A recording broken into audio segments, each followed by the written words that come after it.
Early on, many global investors are eyeing on Southeast Asia, and they give us credit that this region, we have this thing called resilient. As it's irrelevant now, considering the current situation. I think definitely we see a very great deal of resilience in Southeast Asia.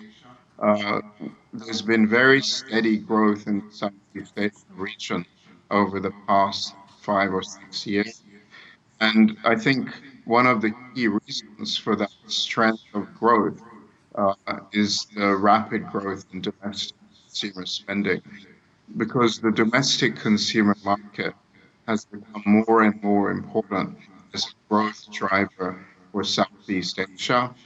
And the continued strong growth of China is also helping Southeast Asian exports, which are also quite resilient despite the impact of the US-China trade war and the slowdown in global electronics orders. So I think overall, the momentum of Asia in 2020 is expected to be quite strong, and a key factor underpinning Southeast Asian growth is the strength of domestic demand, consumer spending, and also infrastructure spending, because we're seeing very strong public infrastructure spending programs across many Southeast Asian countries, including Indonesia, but also in countries like the Philippines and Vietnam. Yeah. And then can we say, when we try to relate this into Indonesia, this resilience thing already been reflected through our manufacturing index? Because though it's improving, our PMI, Indonesia's PMI, is still slightly below 50. What could possibly affect and contribute to Indonesia's contracted manufactured index by far? We have seen some softness, particularly in the third quarter, for the manufacturing purchasing manager index in Indonesia. But the December survey was very positive. It was a huge upturn compared to November.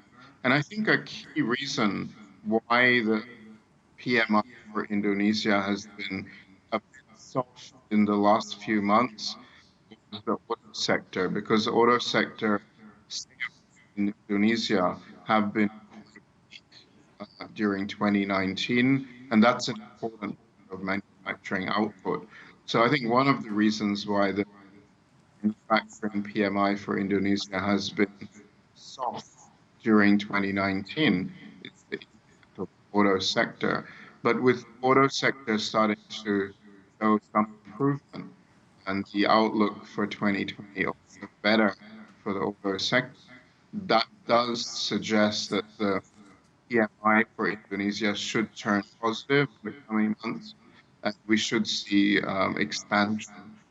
And of course, industrial production in Indonesia is still growing at a positive rate of about 4%. So we are already in a situation where industrial production is positive, particularly supported by the strength of domestic manufacturing orders because of strong consumer spending.